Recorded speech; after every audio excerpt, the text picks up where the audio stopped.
Սյունիքի գյուղերը թշնամու գնդակի տակ պաշտպանության նախարարությունը կոչ է անում Բաքվին հետաքննել կատարվածը։ Խոսքով մոտ, գործով հեռու, ում դաշտում է հիմա խաղաղության գնդակը։ Բաքվում խոսել է Արցախի երկրորդ նախագահը, մեղադրողի հարցը Խոջալույի մասին է։ Հարություն հարության տոնից հետո Հռոմի Պապի խաղաղության քարոզը հոգին ավանդելուց առաջ։ Մայիսի 1-ի փոխարեն նոյեմբերի 1 փոփոխություն հայտարարագիր ներկայացնելու ժամկետում։ Ով եւ ինչու պետք է գլուխը տա պատին թեժ բանավեճ խորհրդարանում։ Կա թե չկա կոռուպցիա կամ ձուգողացողը ձիել կգողանա։ Դատավորների դեֆիցիտ կա, դատարանները գերծանրաբեռնված են։ Կյանքի գնով հող պահող չհանձնվողը այսօր Գետաշենի արծվի տարեդարձն է։ Մոնթեի նկար հրապարակելը էլ էջը արգելափակելու պատճառ չէ եւ ինքնասպանություն քրեակատարողական հիմնարկում։ Բարի երեկո, հարգելի հեռուստադիտող, օրվա գլխավոր ժամն է կարևորի մասին, ես Հայկ Նավասարդյանն եմ։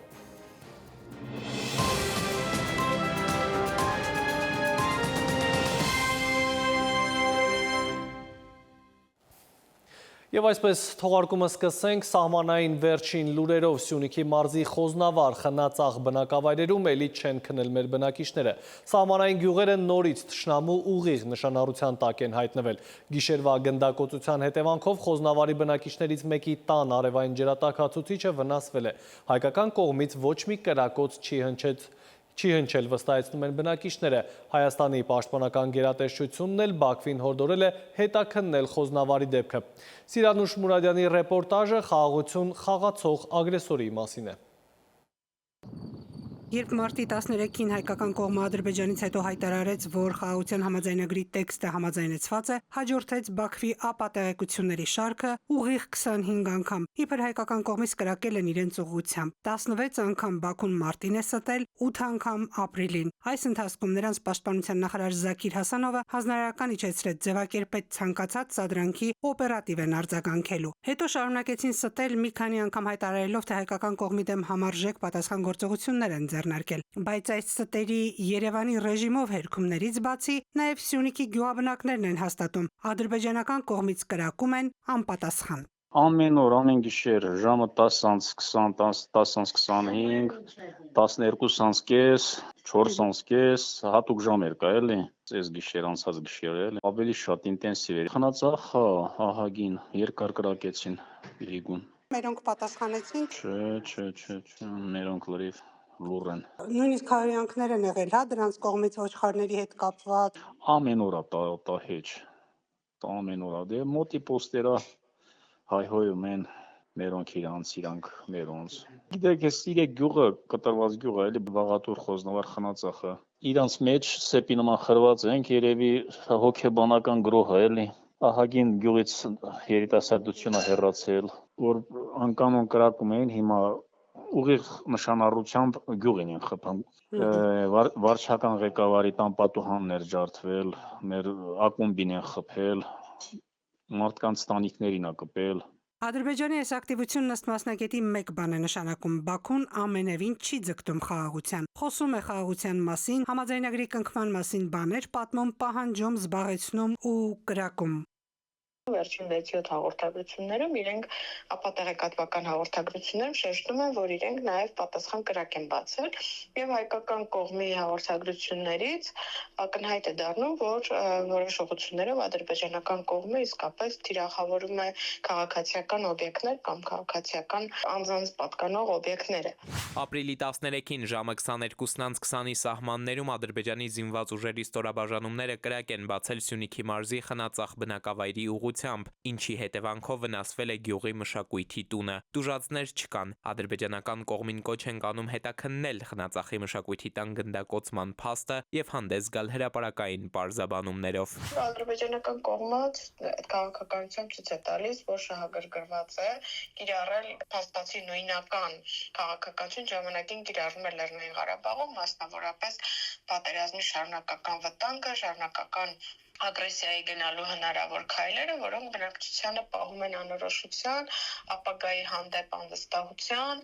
լարվածության եւ ընդհանուր տագնապային իրավիճակում։ Եվ Ադրբեջանը փաստացի շատ ակտիվ այսօր հայ հանրության նկատմամբ կիրառում է հոգեբանական ու տեղեկատվական ահաբեկչության քաղաքականություն։ Ահաբեկչության ագրեսորը փաստացի դիմում է նաև քարոզչական դաշտում։ Նրանց պետական ազգին օր ու գիշեր քարոզ է անում ադրբեջանցիների վերադարձի մասին, այսպես կոչված արևմտյան Ադրբեջան։ Ֆիլմաշար են սկսել, որի հենց առաջին հատվածը հայտարարում է հայերի դավաճանությունը Երևանի բերդի տարածքում։ İrəvan qalasının ələ keçirilməsinə görə Ահա այսպես է խաղաղության պատրաստությունը տեսնում թշնամին։ Սիրանուշ Մուրադյան, ժամը լրատվական։ Բաքվի զինվորական դատարանում այսօր շարունակվել է Արցախի ռազմաքաղաքական ղեկավարության դատավարությունը։ Ադրբեջանական լրատվամիջոցների փոխանցմամբ ցուցմունքներով հանդես է եկել Արցախի երկրորդ նախագահ Արկադի Ղուկասյանը անդրադարձել Խոջալույում 1992-ի փետրվարին տեղի ունեցած իրադարձություններին։ Ղուկասյանը պնդել է, որ դրանց մասին ինքը տեղեկացել է պաշտոնական աղբյուրներից։ Գիտեինք միայն, որ Խոջալույից հարյուրավոր ադրբեջանցիներ են բերվել Ստեփանակերտ, որոնց հետագայում փոխանցել են հակառակ կողմին։ Ղուկասյանի խոսքերն է մեջբերել ադրբեջանական ԱՊԱ գործակալությունը։ Հայաստանի արտաքին գործերի նախարար Արարատ Միրզոյանը ԵԱՀԿ գլխավոր քարտուղարի հետ հանդիպմանը ներկայացրել է պաշտոնական Երևանի դիրքորոշումը հայ-ադրբեջանական խաղաղության պայմանագրի համատեքստում։ Այն է ապաշրջափակել տարածաշրջանային կոմունիկացիաները եւ ձեռք-ձեռքի տալ խաղաղության համար։ Մինչդեռ Բաքվից Երևանի առաջարկին չեն արձագանքում։ Պնդում են իրենց աչքով պետք է տեսնեն, ինչ է փոխում Հայաստանը իր մայրօրենքում։ Խաղաղության պայմանագիր այսքան մոտ ու այսքան հեռու։ Տիգրանուհի Կուրղինյանի անդրադարձը։ Բանավոր համաձայնեցված փաստաթուղթը սեղանին է, մնում է երկու ստորագրություն եւ վերջ հայ-ադրբեջանական խաղաղությունը երբեք այսքան մոտ ու միաժամանակ այսքան հեռու չի եղել, որովհետեւ Բաքվի դիվանագիտությունը երբեք էլ արդարության մասին չի եղել։ Գնդակը ոչ թե Հայաստանի իշխանության, այլ հայ ժողովրդի դաշտ է արդեն ուղարկում Ադրբեջանը, սահմանադրության փոփոխություն ակնկալելով վերջիններից։ Մենք կարծում ենք, որ հանրաքվեով սահմանադրությունը փոխելը նշան է, ինչ որ առումով հաստատում, որ հարևանների հանդեպ տևական ժամանակ շարունակված ագրեսիվ քաղաքականությունից հետո հայաստանյան հասարակությունը իրականում հասկանում է, որ դա սխալ քաղաքականություն էր։ Շատ են լսել, թե Հայաստանը պատրաստվում է մայր օրենքը փոխել, բայց կոնկրետ են ուզում իմանալ, ինչ են փոխելու, արդյոք հանելու են անկախության հռչակագիրը։ Բայց Բայրամովի այդ հայտարարությունից առաջ Հայաստանի վարչապետ Նիկոլ Փաշինյանն արդեն ասել էր, որ ըստ իր դիրքորոշման սահմանադրության տեքստում անկախության հռչակագրին հղում պետք է չլինի, վերջին խոսքը թողնելով ժողովրդին։ Մյուս նախապայմանի Մինսկի խմբի լուծարման հետ կապված էլ ադրբեջանական ախորժակը բավարարված կարող ենք համարել։ Հայաստանը պատրաստ է նույն օրը եւ խաղաղության պայմանագիր եւ Մինսկի խմբի լուծարման փաստաթուղթ ստորագրել։ Հայաստանի արտգործնախարար Արարատ Միրզոյանը ԵԱՀԿ գլխավոր քարտուղար Ֆերիդուն Սինիրլիօղլուին այսօր հենց Երևանում է ներկայացրել խմբի առնչությամբ Հայաստանի մոտեցումը։ Թեև իրադարձությունները զարգանում են, բայց չի փոխվում ադրբեջանական հռետորաբանությունը։ Կարելի է եզրակացնել, խաղաղության պայմանագրի ստորագրումը առաջիկա ամիսներին տեղի չի ունենա, մինչև հնարավոր սահմանադրական հանրաքվե։ Քաղաքագետները հակված չեն պնդել, որ առհասարակ այդ համաձայնեցված փաստաթուղթը Ադրբեջանը կստորագրի։ Մենք կողմից արձանագրում ենք այն փաստը, որ Ադրբեջանն ըստեյության ավելացնում է նախապայմաններ, որոնք ցկցկելու է ստորագրման գործընթացը կամ որպես մաքսիմում ներկայացնում են այնպիսի պայմաններ, որոնք դարձնելու են այս ստորագրումը ավելի շատ անհնարին, քան թե հնարավոր։ Այսինքն կարճաժամկետ կտրվածքով ոչ թե խաղաղության, այլ կոնֆլիկտը տակ պահելու իր նպատակին հասնում է Ադրբեջանը դիվանագիտական խարդավանքներով։ Խաղաղության պայմանագիրը հավասարության մասին է, իսկ Ադրբեջանը ուզում է առաջատարի դիրքեր ունենալ ու մյուս կողմից խաբել իր իսկ ժողովրդին, թե արտաքին թշնամի կա, քիչ պահանջեք։ Պատերազմական էйֆորիայի հիման վրա բնականաբար ցանկանում է մեծացնել սեփական ազդեցության դաշտը եւ տարածաշրջանում եւ Հայաստանում։ Մյուս կողմից կա այնպիսի էլեմենտը, որ այս կոնֆլիկտը Հայաստանի հետ ադրբեջանական վարչակարգի համար նաեւ հանդես է գալիս որպես իր վարչակարգի կայունության էլեմենտներից մեկը, չունենալով արտաքին թշնամի, բարձր որ երկիրը պետք է կենտրոնանա այն խնդիրների վրա, որոնք առկա են երկրի ներսում։ Քաղաքագետը հիշեցնում է նաև, բացի խաղաղության պայմանագիրը, դրա ստորագրման նախապայման պահանջները, օրակարգում կա նաև կոմունիկացիաների կարևոր հարցը, որը եւս քննարկման առարկա է։ Այստեղ էլ առաջընթաց չկա։ Տիգրանուհի Կուրղինյան, ժամը լրատվական։ Իրանի արտաքին գերատեսչության ղեկավար Աբբաս Արաղչին Russia Today-ին տված հարցազրույցում անդրադարձել է 3+3 ձևաչափին, նպատակահարմարությանն ու տարածաշրջանային զարգացումների ընթացքին։ Մենք Կովկասում համակարգված քաղաքականություն ենք վարում ու մշտապես խորհրդակցում ենք միմյանց հետ, հայտարարել է Իրանի արտգործնախարարը, նշել, որ նախկինում արդեն եղել են տարածաշրջանի երկրների մասնակցությամբ համատեղ հանդիպումներ։ Այժմ այն մասին, թե ինչ ենք պատմելու թողարկման երկրորդ հատվածում։ Հարություն հարության տոնից հետո Հռոմի Պապի խաղաղության քարոզը հոգին ավանդելուց առաջ մայիսի 1-ի փոխարեն նոյեմբերի 1 փոփոխություն հայտարարագիր ներկայացնելու ժամկետում ով եւ ինչու պետք է գլուխը տա պատին թեժ բանավեճ խորհրդարանում կա թե չկա կոռուպցիա կամ ձուգողացողը ձիել կգողանա դատավորների դեֆիցիտ կա դատարանները գերծանրաբեռնված են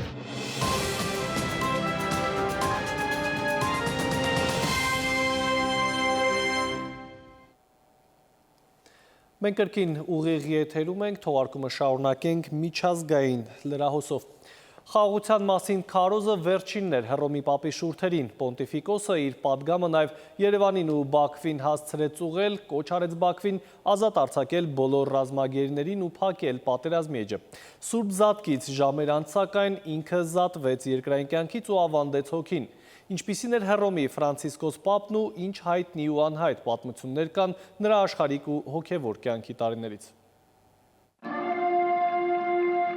Վերջին անգամ 3 էր աշխարհի ուշադրության կենտրոնում Սուրբ Պետրոսի պապական պատշգամբից խոսեց։ Հիվանդությունից ծանրացած էր շնչառությունը, բայց ասելիքը հստակ մոլորակի հակամարտությունները ավարտելու կոչ էր նրա ուղերձը։ Հարության տոնին Հարավային Կովկասի խաղաղության համար էլ աղոթեց։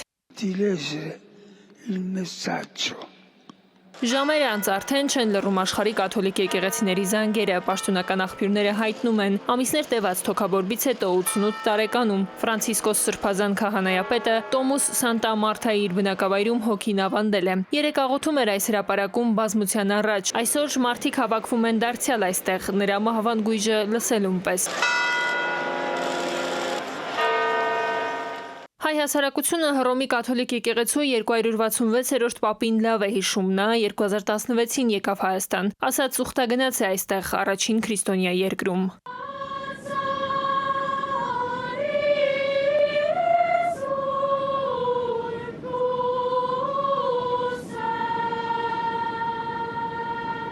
Պապը աշխարհահռչակ լրատվամիջոցների բերեց Հայաստան։ Մի քանի օր աշխարհի ուշադրությունը առաջին քրիստոնյա երկրին էր սևեռված, որտեղ Պապը անդրադառնալով 1915 թվականի իրադարձություններին նախ օգտագործեց մեծ եղեռն տերմինը, ապա ավելացրեց ցեղասպանություն եզրույթը։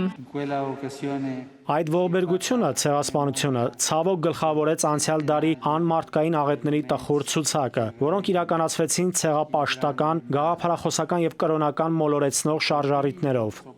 Ելույթի նախապես գրված այս տեքստում սակայն ցեղասպանություն, գենոցիդ բառ չկար, դա իմպրովիզ էր։ Պապը հետո պնդեց, չի հրաժարվում այդ ձևակերպումից։ Պոնտիֆիկոսի այս հայտարարությունը տակնուվերա արեց ամբողջ թուրքական աշխարհը։ Հայաստանյան պատմական այցի ընթացքում Ֆրանցիսկոսը եղավ Ծիծեռնակաբերդի հուշահամալիրում, Գյումրիում, Խորվիրապում, էկումենիկ արարողություն տեղի ունեցավ Հանրապետության հրապարակում, Մայրաթոռում Պապը մասնակցեց Կիրակնօրյա պատարագի։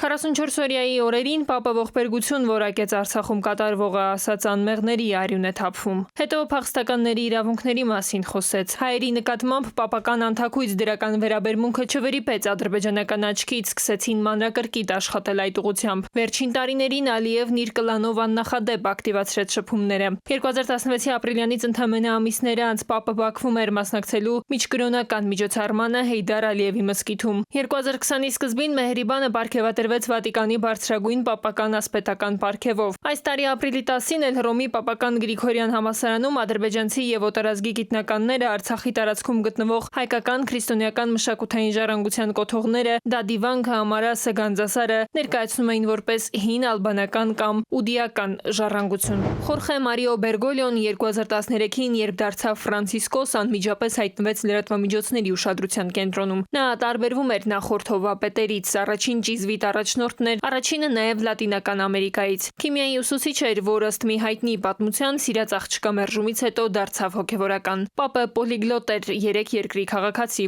Սիրում էր ֆուտբոլ, կարդում գրքեր, անում բարեգործություն, սուրճ խմում Վատիկանի սրճարաններում, ակտիվ էր Թվիթերում ու երթման համաձայն երբեք հեռուստահաղորդումներ չէր դիտում։ Տիգրան Գուրգինյան, ժամը լրատվական։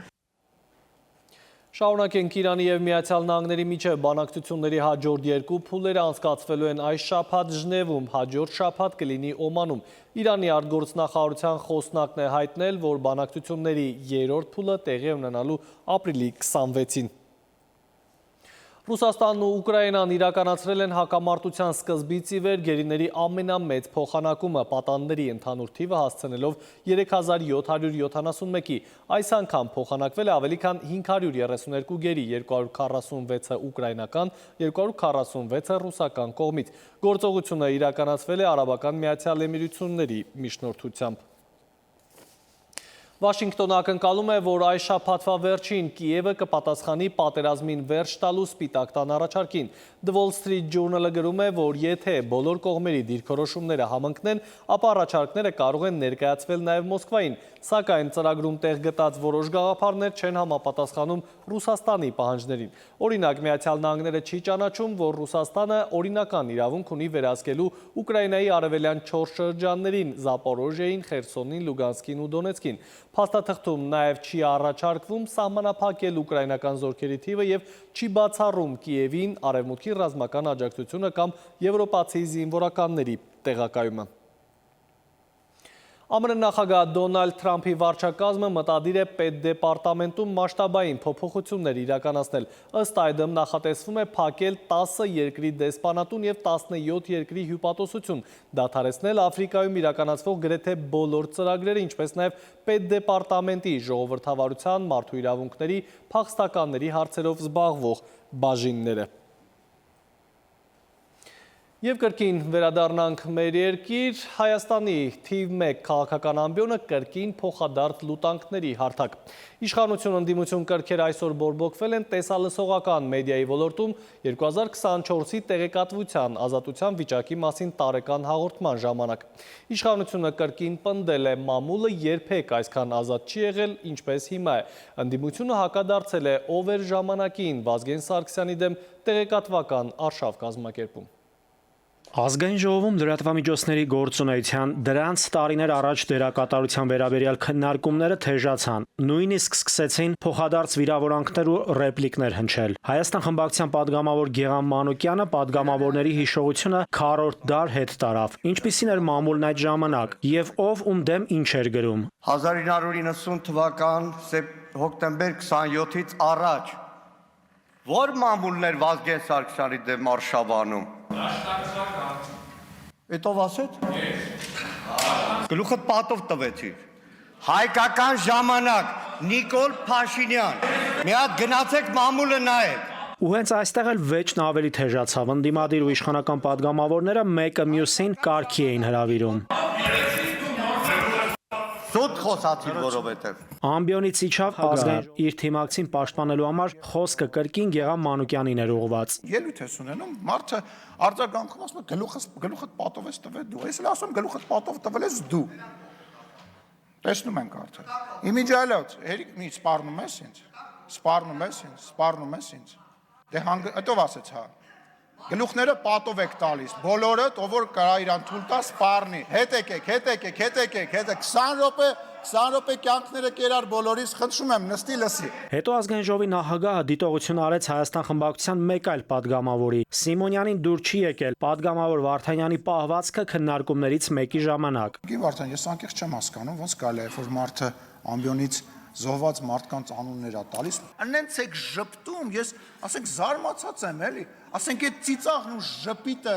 զոհերի անունները տալու հետ կապված ամոթ է, էլի։ Եվ քանի որ օրակարգային հարցը մամուլն ու դրա ազատությունն էր, падգամավորները կրկին թեմային անդրադարձան։ ՔՊԱ-ականները հայտարարեցին, թե Հայաստանում մամուլը երբեք այնքան ազատ չի եղել, որքան այսօր։ Քաղաքացիական պայմանագիր խմբակցության ղեկավարը թվեր հնչեցրեց, թե ընդդիմությունը տիրապետում է լրատվական դաշտի 90%-ին, իշխանությունը 10%-ին։ Նայիրի Մուրադյան, ժամը լրատվական։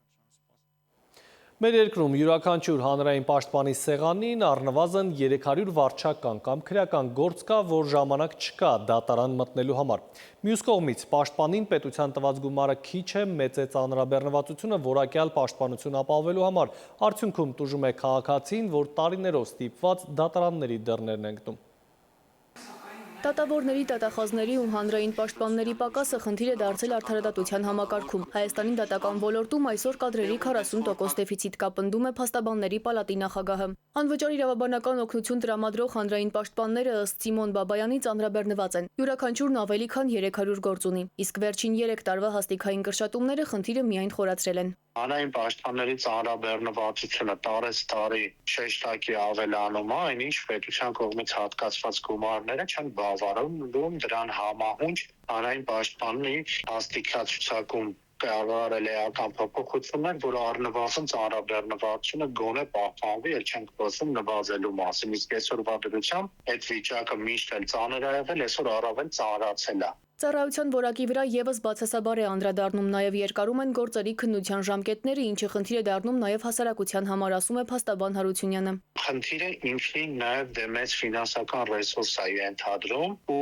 մոտավորապես 3.5 անգամ ինքը նախատեսվում է գումարի չափ ավելանա, որպեսզի համահունչ կարողանան 40%-ին ապահովեն։ Դրա արդյունքում ուզում են եւ քաղաքացիները, այսինքն այն անձիկ, ովքեր դատական պաշտպանություն են հայցում, որովհետեւ իրենց գործերը դատարանը որ ներկայացվում է, եթե պետք է քննվի օրինակ մի տարում, քննվում է 2 տարում։ Ու ծանրավիճակը հատկապես վարչական արդարադատության բլոկում Վերաքննիչ վարչական դատարանում գործերի գրեթե կեսը անավարտ են մնում։ Դատական ծանրաբեռնվածությունը երբեմն արտասովոր իրավիճակների է բերում։ Փաստաբանական համայնքում ասում են, ծանրաբեռնվածության պատճառով հաճախ չեն պահպանվում դատական ակտերի կայացման ու հրապարակման ժամկետները։ Դատավորների սակավաթիվ լինելն էլ պայմանավորված է նաև դատարանների ոչ բավարար տեխնիկական եւ շենքային պայմաններով, ինչը եւս կապված է ֆինանսավորման հետ։ Բարբերաբար օրենսդրական փոփոխությունների միջոցով փորձ է արվում թեթևացնել դատարանների ծանրաբեռնվածությունը, մասնավորապես որոշակի կատեգորիայի գործեր հանձնվում են այլ մարմինների քննությանը, սակայն դա ցանկալի արդյունք չի տալիս։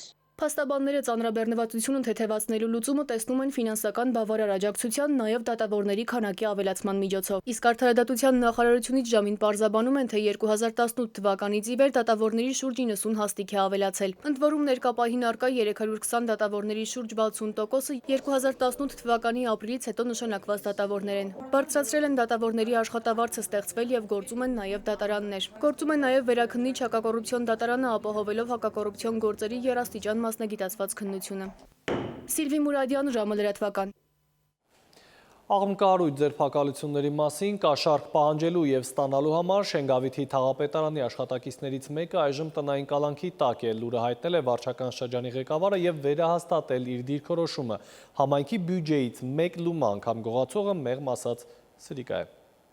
Շենգավիթ վարչական շրջանի աշխատակազմում իրավապահները գործողություններ են իրականացրել։ Թաղապետը հայտնեց, որ իրենց աշխատակիցներից մեկը տնային կալանքի տակ է։ Եվ այս պահին նախաքննությունը դեռ, եթե չեմ սխալվում, շարունակվում է, որևիցե այլ բան չեմ կարող ասել, եւ կարող եմ նաեւ փաստել եւ վերահաստատել մեր դիրքորոշումը, որ համայնքային պետական բյուջեից 1 լումա անգամ գողանալը դա մեղմ ասած սրիկայություն է։ Եվ ոչ միայն համայնքային բյուջեից գողության մասին է խոսքը, այստեղ նաեւ խոսքը այն մասին է, որ ասենք ինչ որ մի բան արձանագրելու, ինչ որ մի բան չարձանագրելու համար կաշառք վերցնելու նաև մասին է խոսքը եւ այդ բոլոր երևույթները մեզ համար անընդունելի են։ Քաղաքապետն ասում է, սա դարձել է անընդհատ կրկնվող եւ համակարգային խնդիր։ Ինչ որ տենց այլ մոտիվացիոն միգուցե տրամաբանությունը պետք դնել, որովհետեւ ոնց հասկանում եմ, այնտեղ բանը շատ է, էլի գայթակղությունը շատ մեծ է եւ պետք է համապատասխան ինչ-որ համակարգային երևույթը լուծումներ գտնել։ Ավինյանն անդրադարձավ նաեւ մայրաքաղաքի գիշերային լուսավորության համար կատարվող աշխատանքներին։ Համայնքներ կան, որոնք LED լուսատուներ ունեն։ Դրանք ըստ Ավինյանի էական էներգախնայող են եւ քաղաքի փողոցներն ու բակերն ավելի լուսավոր են դառնում։ Այնուամենայնիվ կարծում եմ, որ այստեղ մի փոքր ավելի խորը վերլուծության կարիք ունենք, որովհետեւ մասնավորապես այս աշխատանքները այսպես թե այնպես ազդում են մեր միջավայրի վրա եւ մասնավորապես որքան որ հասկանում եմ վերջին հետազոտությունները ցույց են տալիս, որ էականորեն ազդում են նաեւ ծտերի միգրացիայի վրա։ Քաղաքապետը պատասխանատվությունը դրեց վարչական շրջանների ղեկավարների վրա։ Նրանք պետք է ապահովեն, որպեսզի վարչատարածքներում տեղադրված տարբեր ապարատների եւ բանկոմատների համապատասխան վճարումները մուտք արվեն քաղաքային բյուջե։ Նաիրի Մուրադյան, ժամը լրատվական։ Մայիսի 1-ի փոխարեն նոյեմբերի 1 ազգային ժողովը վերանայել է հայտարարագիր լրացնելու վերջնաժամկետն ու սկզբնական ժամկետը։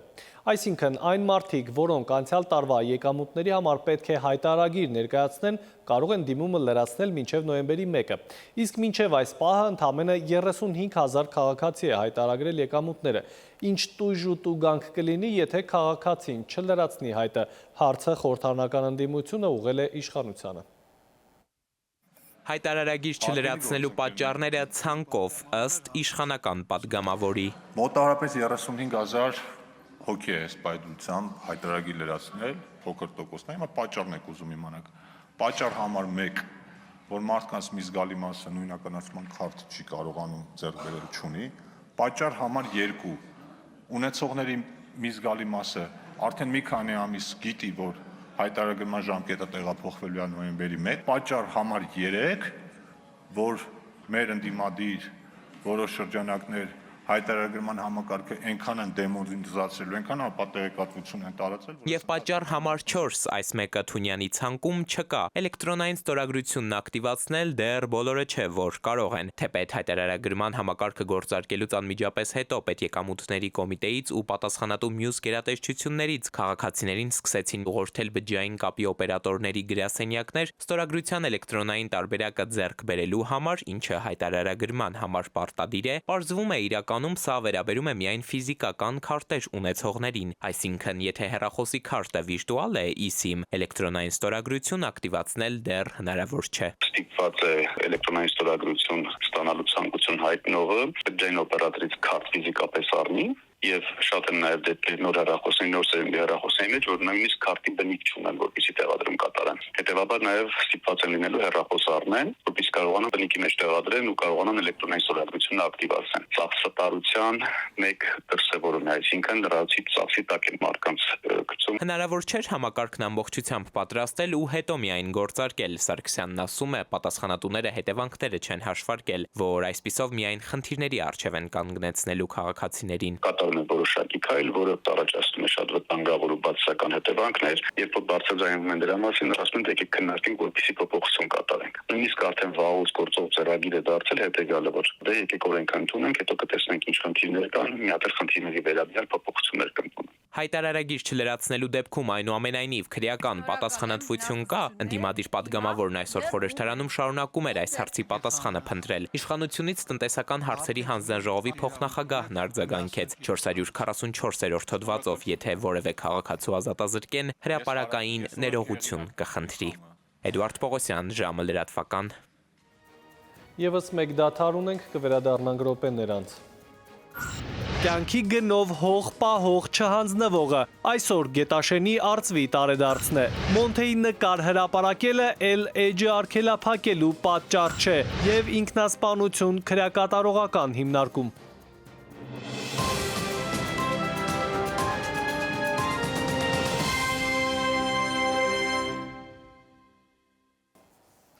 Մենք վերադարձանք, դուք դիտում եք ժամի գլխավոր թողարկումը։ Եվ այսպես ազգային հերոս Մոնթեի նկարը հրապարակելուց հետո սոցիալական էջը էլ չի արգելափակվի։ Փորձագետը հայտնում է, որ բողոքարկելու արդյունքում հնարավոր է նաև վերականգնել հրամանատարի անուն ազգանունով հրապարակված փոստը։ Այս եւ օրվա այլ կարևորը ներկայացնում ենք մեկ տեսաշարում։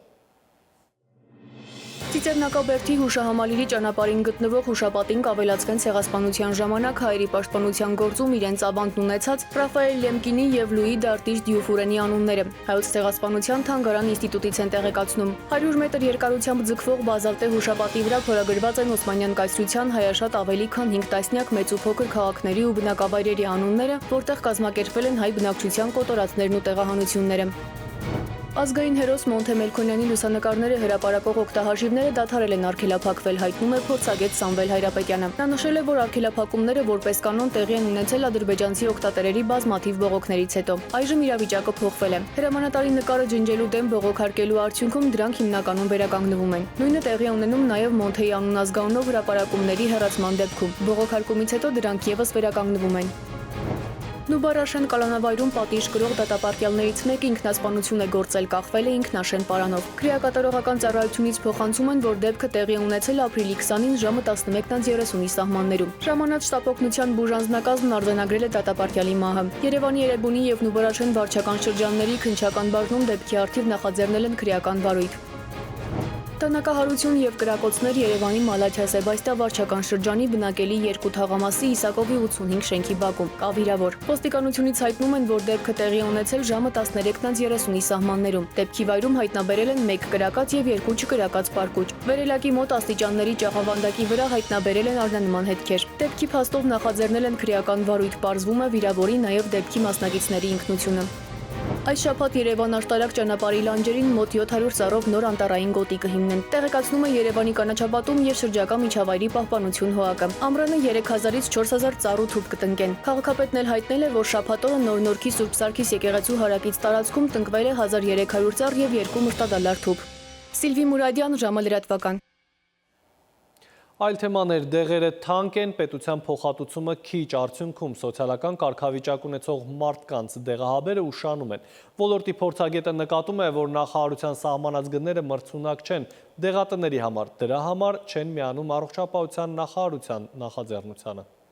Սրտանոթային հիվանդությունների ու շաքարային դիաբետի բուժման համար նախատեսված դեղերը, որ սոցիալական կարգավիճակ ունեցողներն անվճար են ստանում, առողջապահության նախարարությունն այս ամսվա սկզբից փորձում է պոլիկլինիկաներից դեղատներ տեղափոխել։ Վերջին թվերով սակայն միայն 350 դեղատուն է միացել այս ծրագրին, դեռ հունի մեջ չընկած ձախողման վկայություն, փորձագետներն են գնահատում։ Տեսնում ենք ոչ թե 350 կազմակերպություն է, այլ 350 առանձին դեղատուն է, բայց այդտեղ ընդամենը 50 կազմակերպություն է։ Ինչու՞, որովհետև եղած 300-ը դա մեծածախ հանքերին պատկանող դեղատներն են։ Այսինքն այն մնացած 50-ն է, որ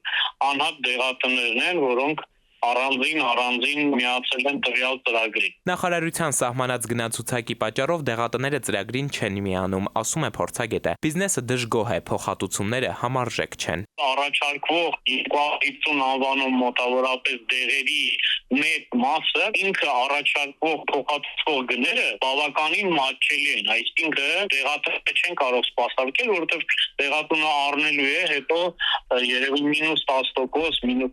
-5%, -20%-ով վաճառի։ Գների ձևավորման մեթոդաբանությունը կառավարությունն է սահմանել։ Պետառողջապահական գործակալության ղեկավարը հայտնել է, գների տարբերությունը բնական է։ Մեր երկրում դեղերի գները երբևէ չեն կարգավորվել։ Մեր կողմից փորձ է կատարվում մշտապես մոնիթորինգ իրականացնել գների։ Դրանով է պայմանավորված, որ մենք նշել ենք, կամփոփենք արդյունքները, կհասկանանք, թե այդ գների ձևավորման հետևանքով կամ արդյունքում մենք ինչ խնդիրներ ունենք, եւ ըստ մեր հաստատված մեթոդաբանության շտկումներ կիրականացնենք։ Փոփոխությունների համար 20 օրն էլ բավական էր, փորձագետներն են ասում, ամիսները գուցե շատ ուշ լինեն, համակարգը վայրի վերումների ենթարկվի, բուժառուները փաստի առաջ կանգնեն։ Իդեպ, եթե դեղատանն անհրաժեշտ դեղը չլինի ու խնդիրը մեկ օրվա ընթացքում չլուծվի, տնտեսվարողին էլ չեն տուգանի։ Նախարարությունը հանել է այս դրույթը ու մասնագետները սրա հետ կապված էլ մտավախություններ ունեն, իսկ եթե միայն դեղատանը ձեռնտու տեսակները տրամադրեն։ Էդուարդ Պողոսյան, ժամը լրատվական։ Արցախ 91 թվական թշնամու վայրագությունները օրեցօր ահագնանում են մոտենում Գետաշեն Մարտունաշեն հատվածին։ Հայերին տեղանելու նպատակով ադրբեջանական օմոնը ԽՍՀՄ ներքին գործերի նախարարության ուժերի աջակցությամբ բացահայտ պատերազմ սկսեց Շահումյանի շրջանի հայ բնակչության դեմ։ Կեսօրին մոտ էր թշնամու տանկը հայկական գյուղում ու հենց այդ պահին հայ պատաններին ազատ արձակելու համար Թաթուլը ցատկեց տանկի վրա ու բռնեց օղակ գործողությունը ղեկավարող գնդապետի օձիքից։ Այսպես, արծվին նման նա ապրեց 26 տարի ու արծվին նման էլ ընկավ, երբեք հող չհանձնողը։ Այսօր ազգային հերոս Թաթուլ Կրպեյանի տարեդարձն է։ Սահմանին պայքարը զենքով էր, երկրում ազգային երգ ու պարով։ Երգում էր հայտնի համույթներում, հիմնում նորերը։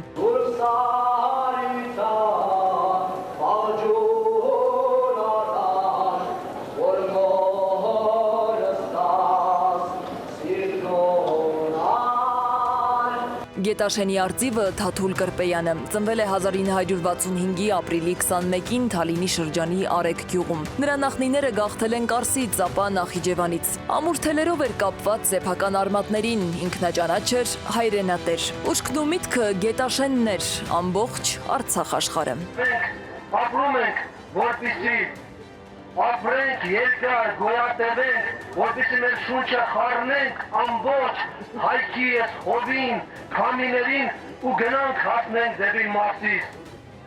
Մարսիսներ առնենք։ Երևանի պետական համալսարանում սովորելու տարիներին հիմնեց ազգային երկուպարի համույթ, որը կոչեց Կարս։ Հավաքագրեց ու մոռացությունից փրկեց ժողովրդական ազգային ազատագրական պայքարին նվիրված բազում երգեր ու պարեր։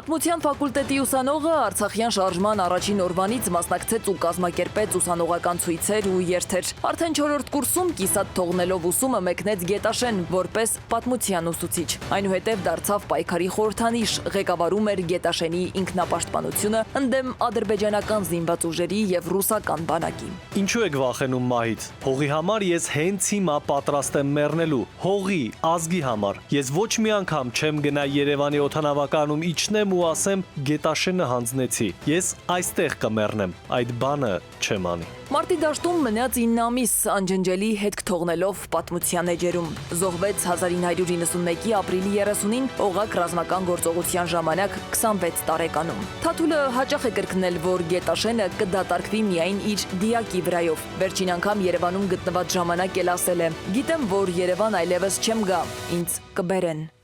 Սվետլանա Ավդիշյան, ժամը լրատվական։